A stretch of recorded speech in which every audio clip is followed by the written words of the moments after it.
Welcome to the last breakfast. Please enjoy the video. In this video, I will explain how to make delicious Nutella ice cream. First, gather your ingredients, including 2 cups of heavy cream, 1 cup of Nutella, and a half teaspoon of vanilla extract. Make sure your mixing bowl and whisk are well chilled. This simple preparation ensures a smooth and creamy result. Let's get started on this delightful treat. Now, let's create the base. Pour your 2 cups of very cold heavy cream into the chilled bowl. Using an electric mixer, whip the cream on medium-high speed until soft peaks just begin to form.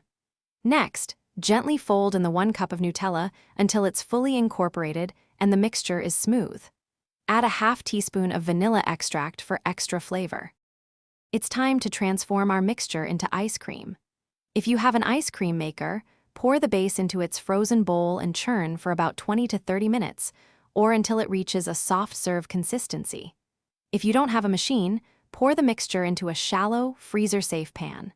Stir it every 30 minutes for about 3 hours to prevent ice crystals. Almost there. Once your ice cream has reached a soft consistency, transfer it to an airtight container.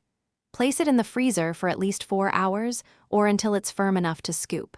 For the best texture, let it sit at room temperature for a few minutes before serving. Enjoy your homemade Nutella ice cream with your favorite toppings. Thanks for watching. If this was helpful, leave a like and consider subscribing. See you next time.